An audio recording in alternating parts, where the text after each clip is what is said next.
guys, welcome back to Better Tomorrow. Thank you so much for being here. And we have a really awesome guest. One of my ex-boyfriends is here, Colton Underwood. Thank you so much for coming today. Hi, thanks for having me. I mean, we were just kind of catching up, talking about just how weird life is from when we first met to where we are now, and all the ups and downs and kind of just the journey that we've had and how we're so happy now. But we definitely have Went been through it. Yes. Partly on ourselves. We put ourselves through it, but also it's just like there's a journey in healing. And I think we both have been through a lot and have a lot of similarities, but obviously we have some differences. And so for those that don't know how we met, we kind of dated ish, which I want to know what you think about that. I was on Colton's season of The Bachelor. And when I think back about being the Bachelorette, when people like ask about my relationships, I don't feel like they're real, kind of.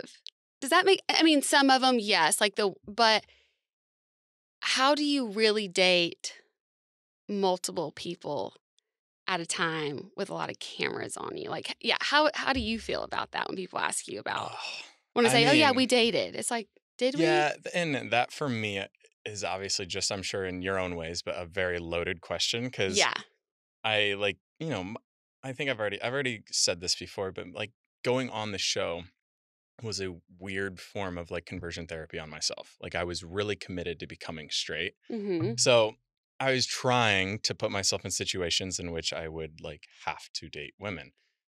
And it doesn't make the relationships not real and my feelings not real because like it was real, but at the same time, you're also making TV and like I was enjoying that at the time. Like I enjoyed the process of like filming a TV show and I had the time of my life. I was 26 when I first like entered into that franchise. Yeah. And I was like, I just want to have a good time. Like this is fun. I don't know where else life is going to take me. Like this is fun. I love how you also still talk.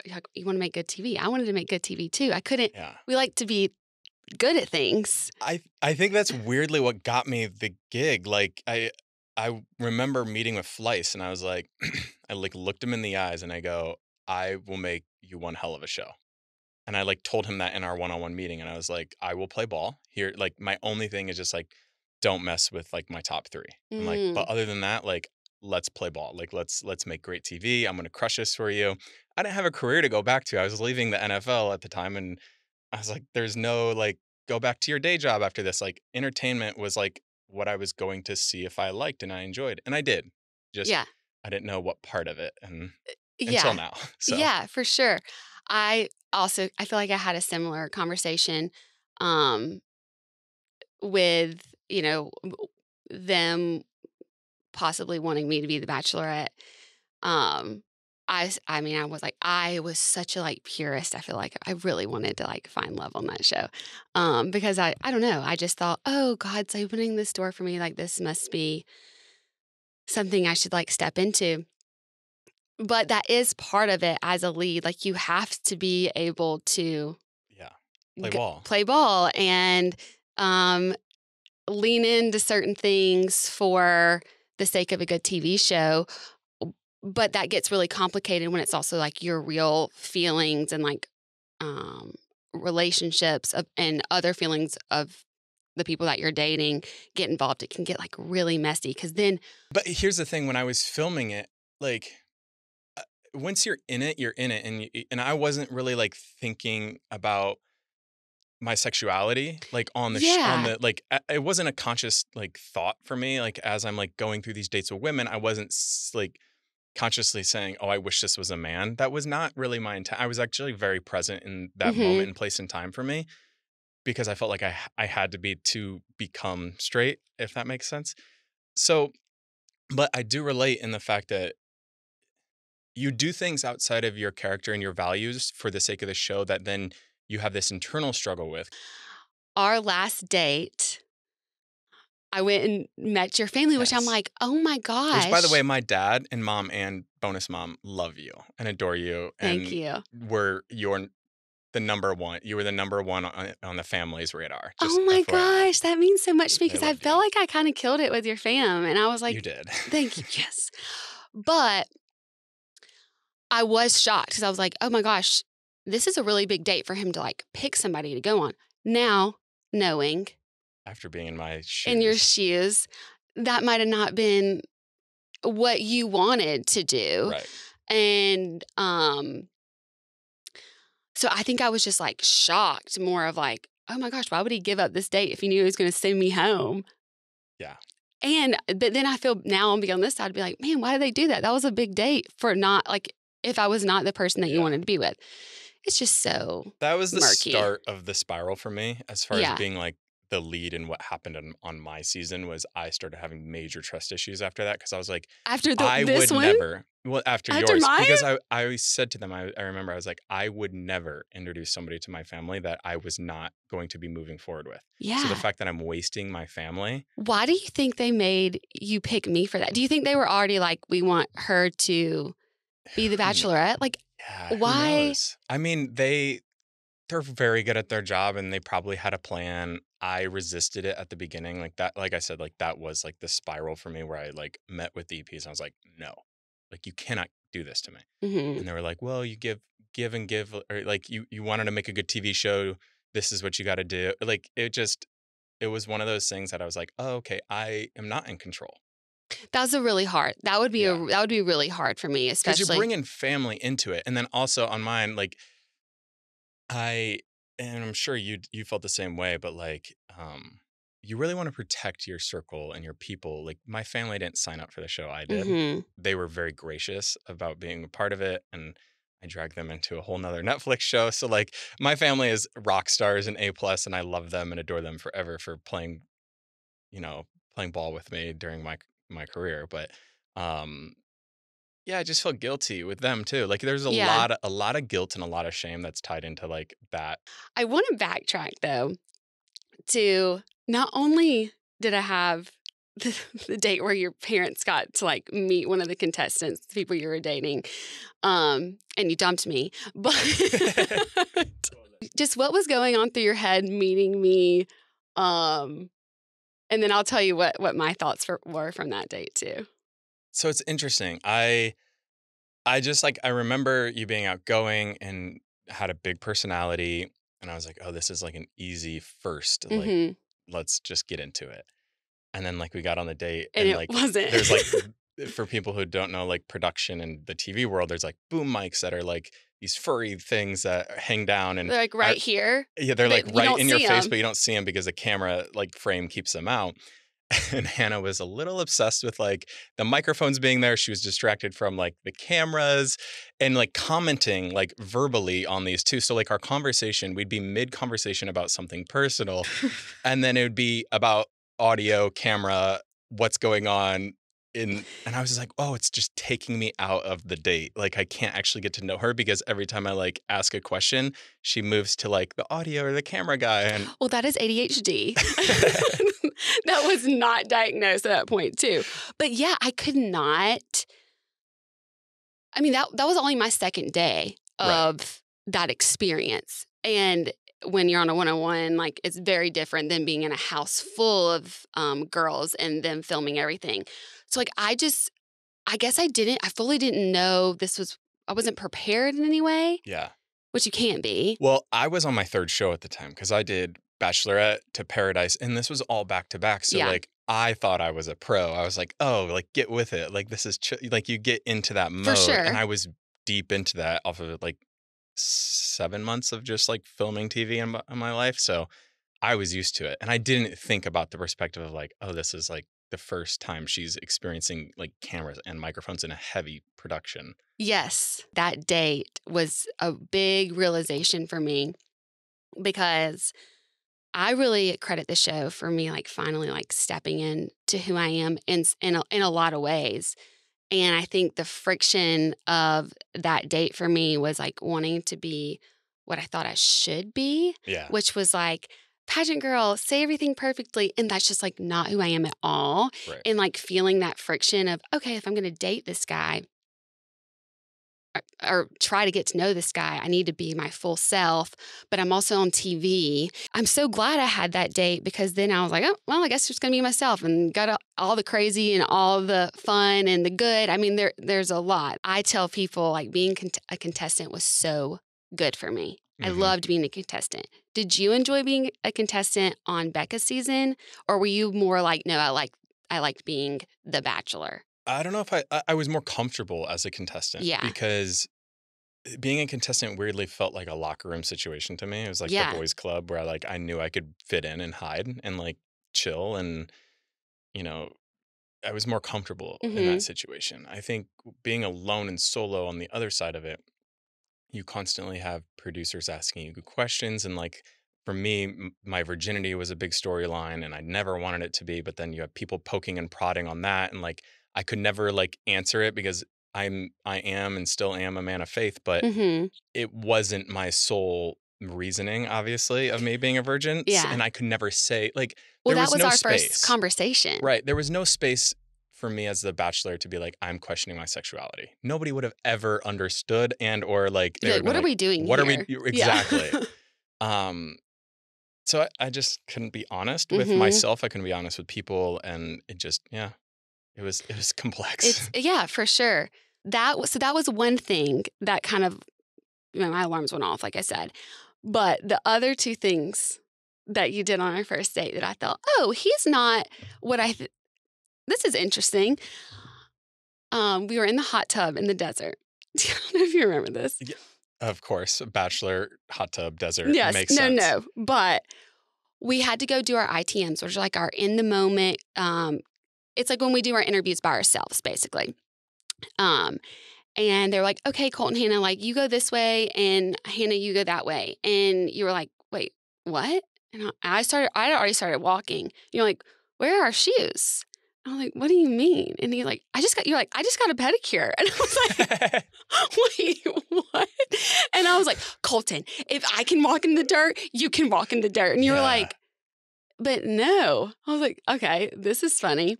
And then that night, is that really you though? Oh yeah, that's really me. Like yes, that is like an example of like me and my truth.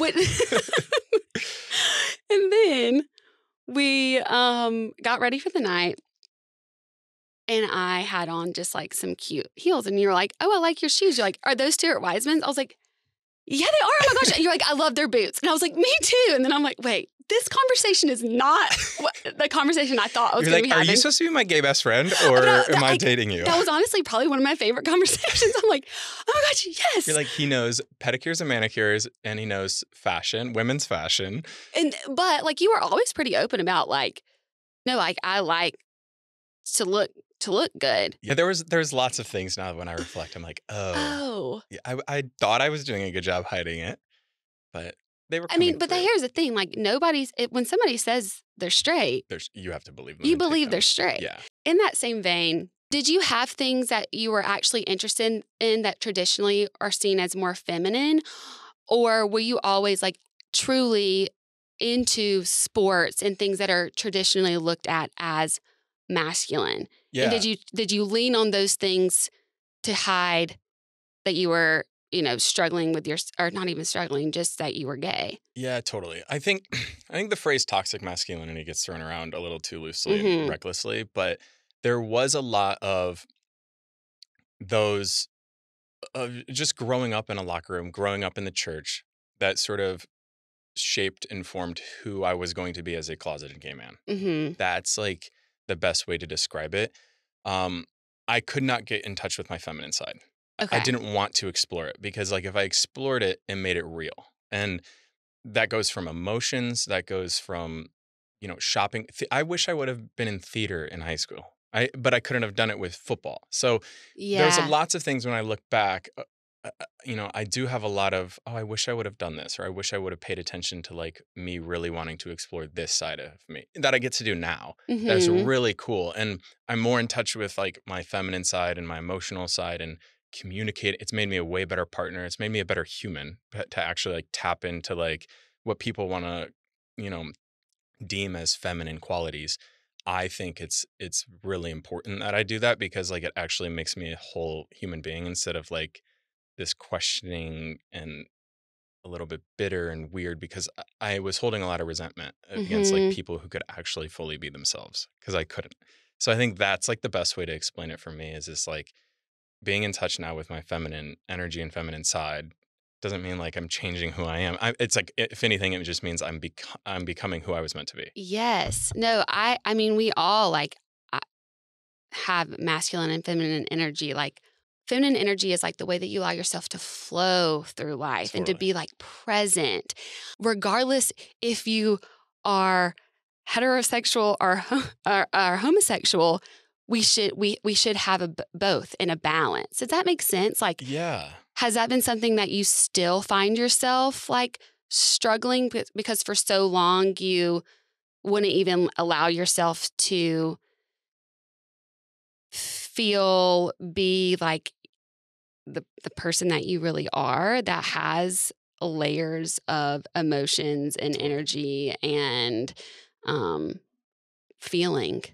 Yeah, I think as I've processed this and it's taken a lot of therapy and like figuring and a lot of self-work just like with my mental state and where I was at, what I believe, who I am. And this might confuse some people. I still identify as a gay man, but like on like the spectrum, I would say like Mhm. I'm 75% gay.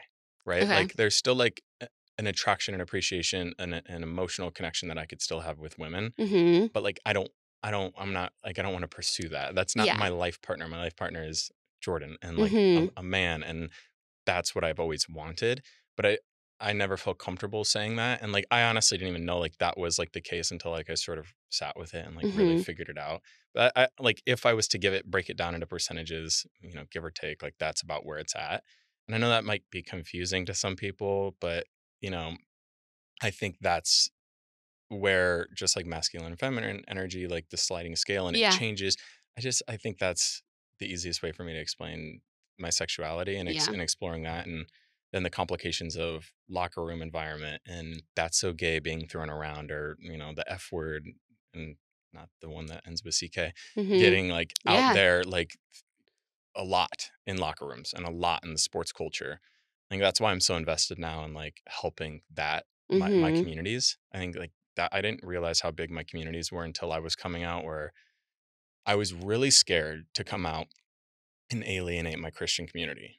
I was really scared to come out as a Christian and alienate the gay community because like they really especially today still don't understand each other and their little oil and vinegar or whatever, Mhm. oil and water or whatever, it doesn't mix.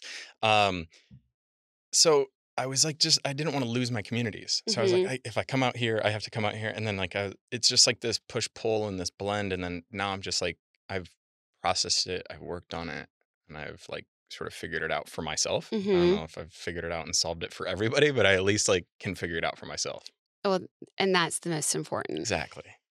Do you feel like um the relationships we had in the past with women, like, do you feel like you've actually, now that you are in love with your forever partner, like Yeah. truly, do you feel like you were ever truly in love with a woman in your life? Yes. Yes. And they've made me a better partner for my husband. Like that is a 100% true statement. I feel like I have been in love multiple times and with different women. And I've taken things from those relationships and applied them to my relationship with my husband.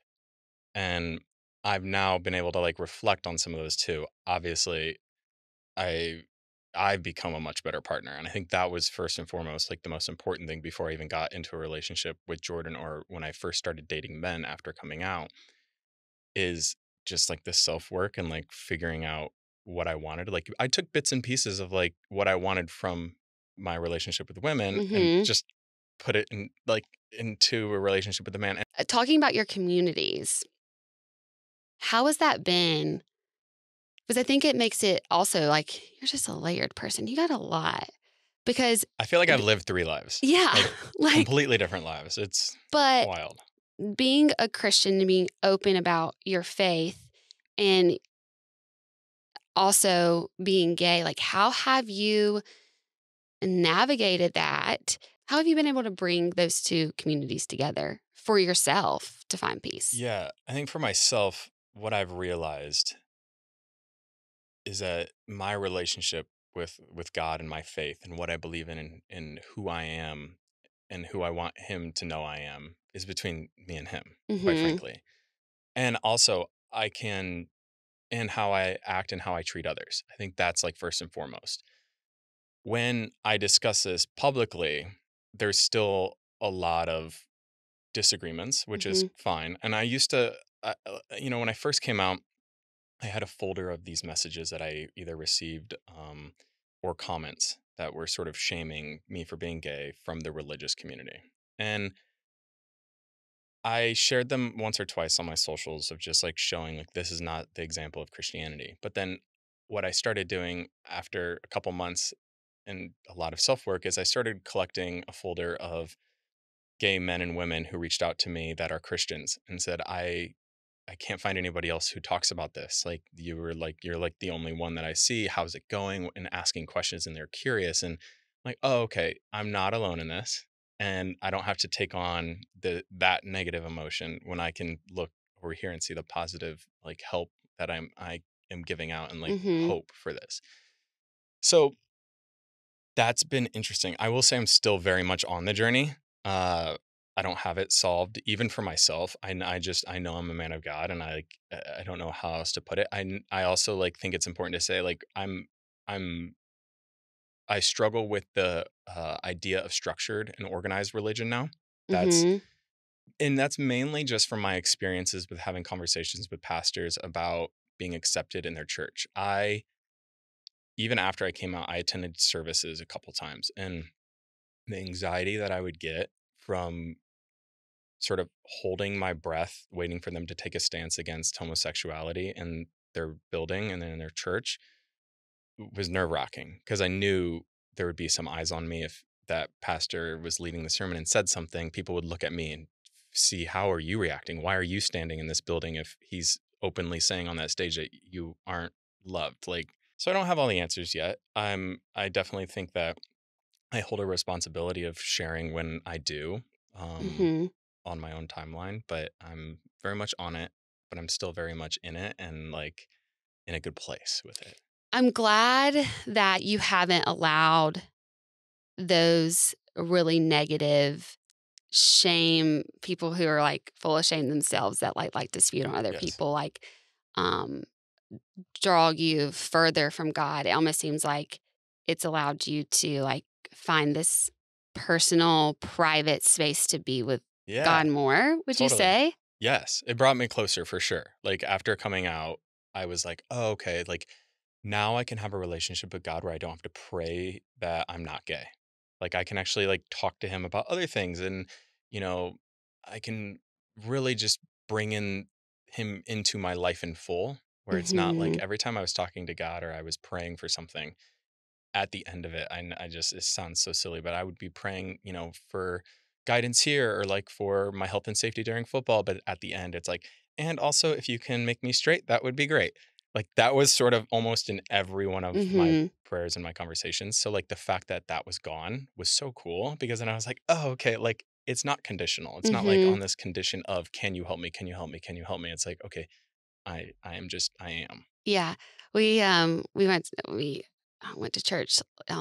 It's today's a Monday, but we went this past weekend, and uh, our pastor was talking about a lot of times we pray in formula because we're like, okay, God, if I do this, this, and this, you'll give me this, right? And it Right. feels like that was something that for you, It was definitely conditional and, like, and yeah, yeah, I'm, like, so relieved that it's just yeah. like that's just, like, where I'm at now is I'm just, Hmm. like, relieved and present and happy. I'm so glad to hear that. Yeah. Can we go back to when, I mean, yeah, just kind of on this journey of you're here now, Mhm. but obviously you struggled all your life with accepting who you are. Do you remember when you even knew, first of all, like what gay was that you were gay? Like, because like I said, I don't know, but did you Yeah. know like really young, or is this something that you don't like? find out until like after puberty and you're like, oh, I'm actually really more attracted to men than women? Or is there something like innate Yeah, when you're young? I knew I was different. I always say around the age of 6. I knew I was different when I was very young. I didn't know what it was until after puberty and after I like experienced hormones and Mm-hmm. like like my sexuality started coming out like in my teenage years. And I Yeah. was like, "Oh, this is what it is." But by that time, I was already sort of programmed that like that was not who I wanted to be. Yeah. Like I just already had an idea in my head of who I was going to grow up to be, and that was not part of the plan.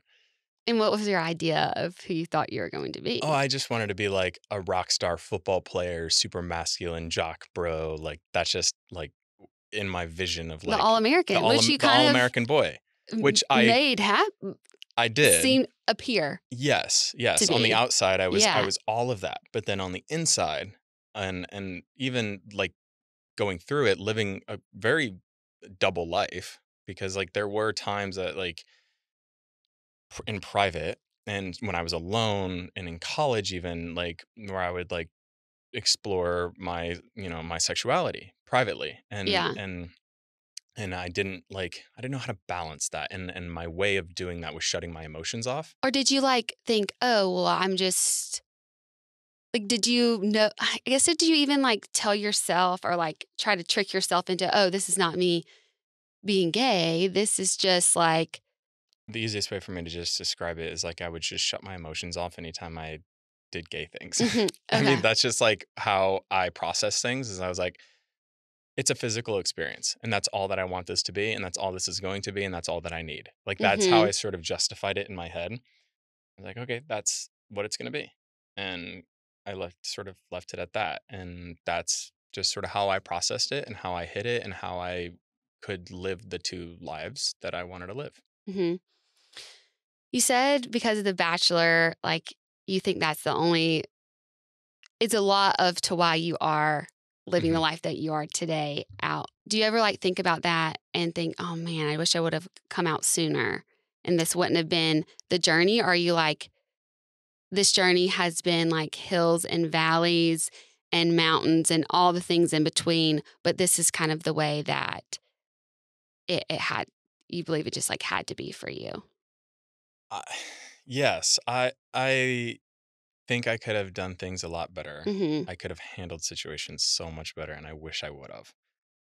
But on in the same breath, I will say I am so glad that things happened how they happened. And I Hmm. know like with my Netflix show, even like people had problems with me doing that, and like I get it. I totally do. I understand. But like my journey was my journey, and how it happened is how it happened, and if I would have done one thing different, maybe I wouldn't be here today. Like that I can confidently say that. It's like Hmm. I was struggling that hard and that serious. So I am glad that things happened how they did.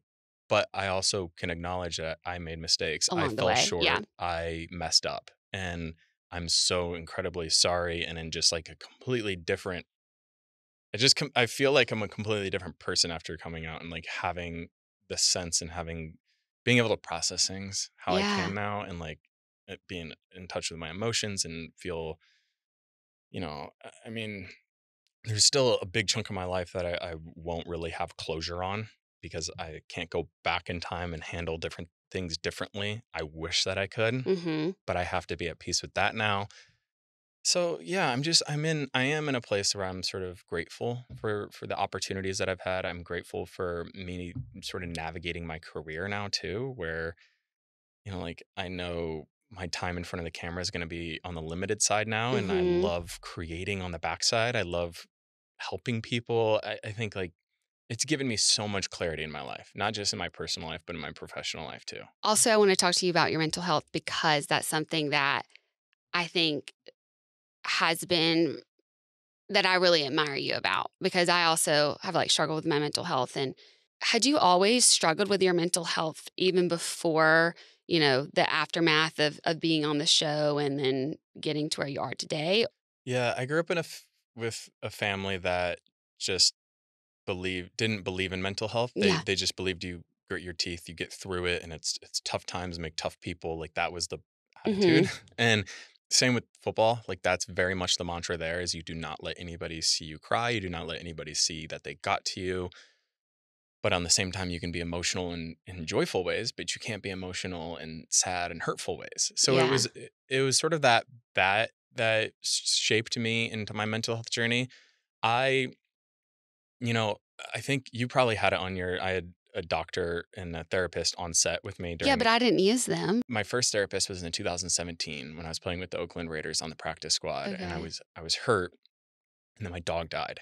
This I credit my dog passing for me asking for help, and it was a tear flyer, like a little tearaway sheet Mhm. off on this flyer on the bulletin board outside of the locker room in Oakland.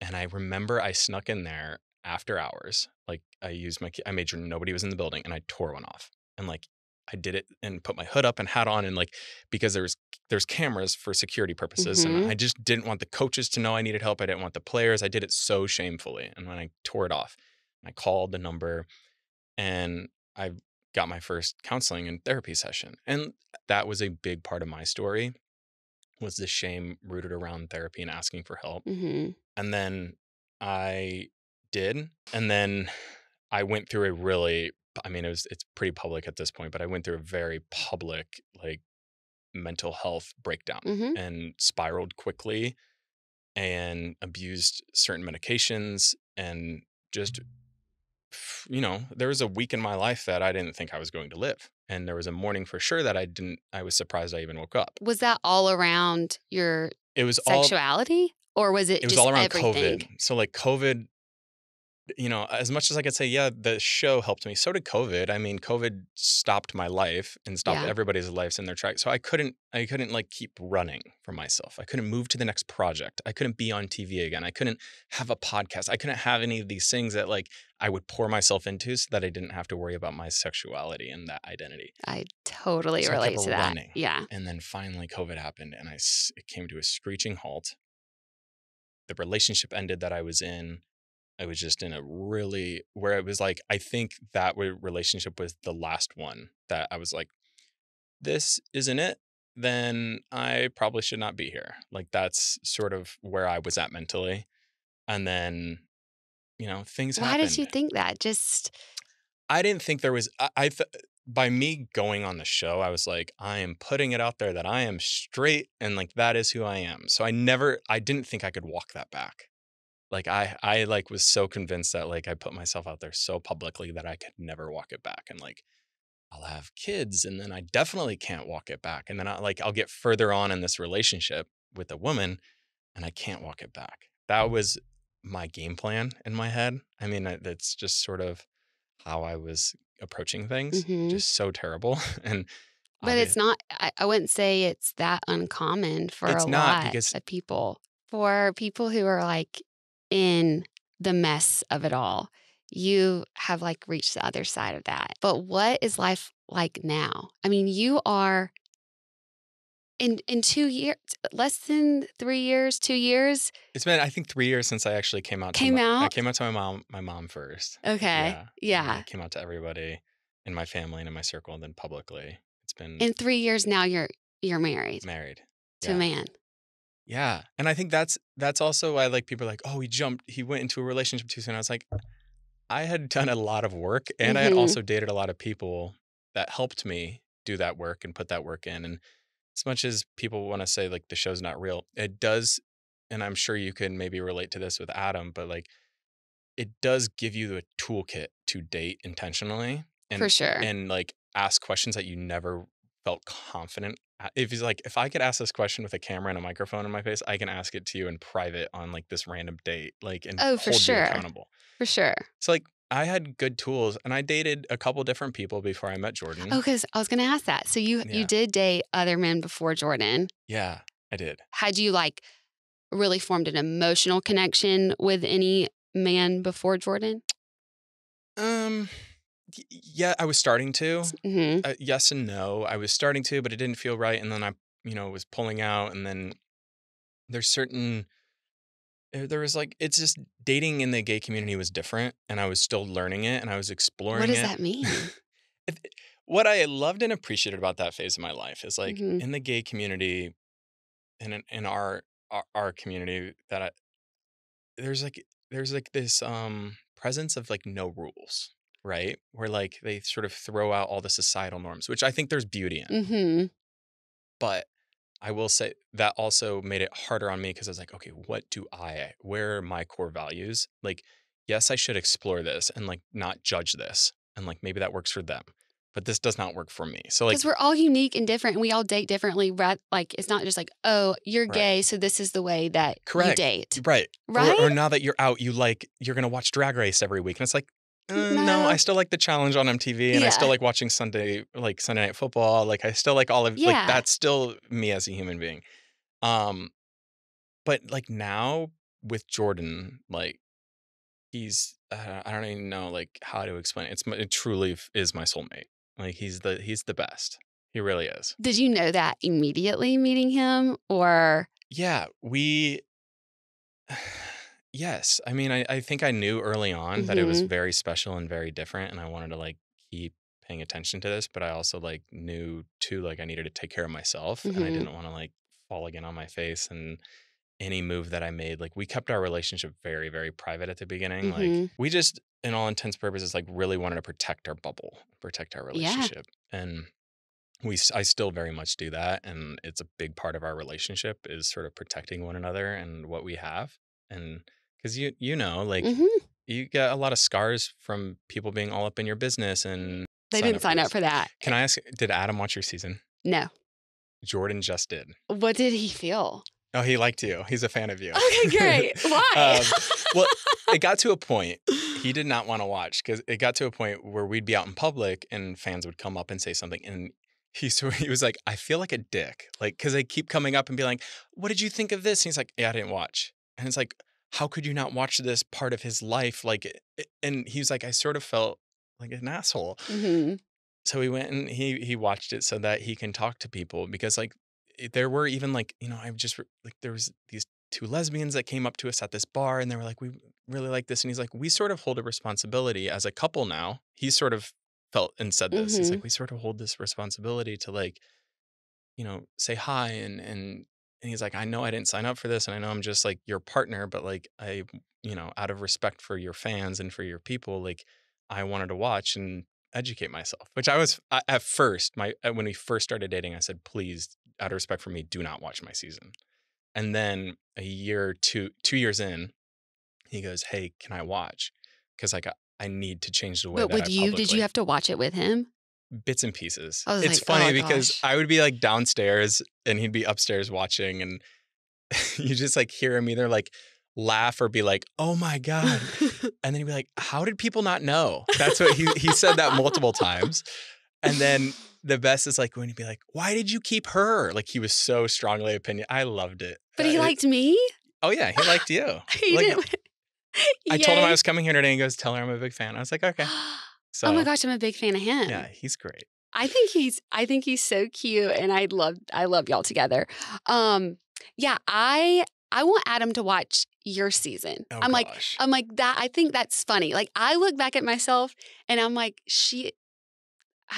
I'm she because I'm like changed. I'm like, she. It's this out of body experience now because like you get to look at it from a completely different life. I'm like, she did not care, and she had so much fun. I like that version of myself, even though it was like absolutely crazy. Yeah. But I just had I had fun with it. I was very like serious about, you know, the relationship aspect of it, but I also had just like the best time like exploring myself and all the different sides I had. So I want him to watch that. My season, I watched bits and pieces of yours. I was in Jaded. You know how like after? That's I just watched the first season for sure. I just now watched Charities. I obviously followed along, and I think I watched bits and pieces of yours, but yours is like one of the very first ones that I was a little. You have PTSD coming out. 1,000%. I think for a while I was like almost like embarrassed, or I didn't really step into that. I kind of like wanted to hide, and now I've felt the past, I would say like it hasn't been that long, maybe like 8 months. I'm finally like, I feel like I can really be my full self and really enjoy, and I'm so appreciative and grateful for that whole experience, but it has taken me a long time to do that. But I think the support of a partner that is outside of it, but can like meet you there and wants to understand, wants to also be supportive of this season in your life, because you might have never met Jordan. I would have never met Adam. And so it is such a blessing in a way. It takes a while to get back to that place though. Totally. I'm proud of you, and Thank you. continue to be patient with yourself. Cause like, just like for me doing multiple shows, you did too, just in a different vein I mean, too. we were the same, like I was on 3 ABC shows in a year, and you were as well. I think that is not normal. And it's, I don't know if it should be allowed. I don't know if it should be allowed. I think they should have like a 2 and done rule in the same year, where like 2 reality shows are plenty. Yes. A third is a bit much. That's when it starts going downhill. Yes. But yeah, I do. It does take some time to process all of that, because it's hard on a human. Humans aren't. I feel like what I believe in is humans aren't meant to be famous or idolized. Or I just don't think it's healthy.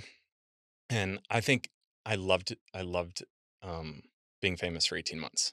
I thought it was the coolest thing ever. And I was getting all this attention and money and opportunities and so much fun. I wasn't realizing the impact it was having on my personal like health and when mentally. when you have things that you haven't worked on, or you don't want to really confront in your life, which I also had my own in that.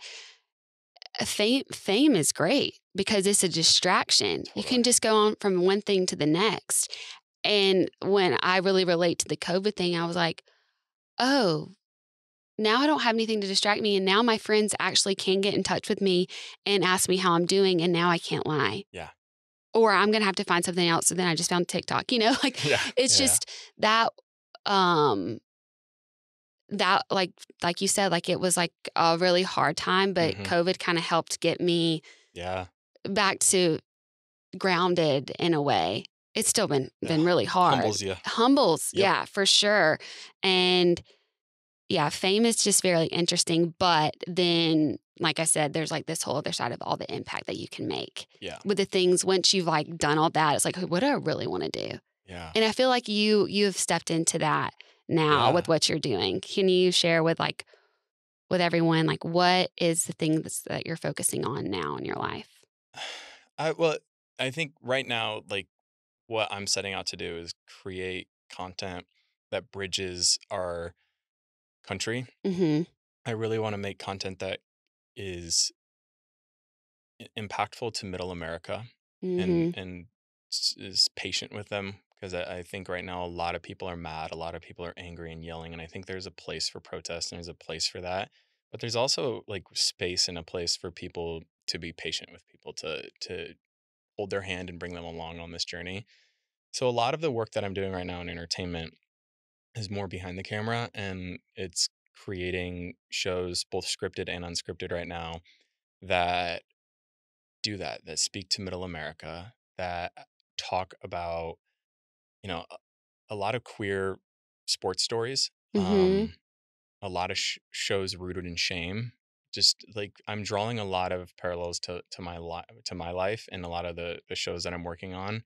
I executive produced a movie this year, which was so much fun and so exciting. And it's like, this is really, really cool project that I cannot wait to get out there. I was like, can we know what the name is? Not yet. It's coming. Yeah. Okay. And I've never really, since coming out, once again, balancing feminine and masculine energy, going back to that, is like, I've never been this creative in my life. And also like, but you couldn't tap into that because you couldn't tap into all the other things that you thought may bring. And I can say this, I'll return in front of the camera at some point. If it's the right project that needs my presence on it in unscripted, probably more in a hosting role. I'll never say, I don't want to speak in definitives, because like, competition shows come up that are fun. And like, there's a good tempo, and like you want to break your projects up, and like if there's like a fun cooking show that I want to go do, I want to be able to like not put on record being like, I'm done with reality TV. Like I'll go do that cooking show because it's going to be fun. But I'm just in a place right now where it's so much more rewarding working on the back end of shows Mhm. and creating and guiding and mentoring and helping. And it's such a cool, I love the entertainment industry. I really Yeah. do. Like it is my career. And Mhm. I'm producing and directing and just having a really good time right now. Yeah, I love it too. It's very it's creative. It's a thing, like, that I didn't even know was there were careers in this, other than being, like, an actor, actress Yes. growing up. Like, I didn't know that you could have so many, creative ways to express yourself in entertainment, Yeah. and I think it's really cool that you have, like, tapped into that. Thank you so much for coming on today. Of course. I Thank you for really having me. appreciate it. I'm so glad that we finally got to, like, sit down and talk I because we've know. just had these, like, quick run-ins. Well, life's happening.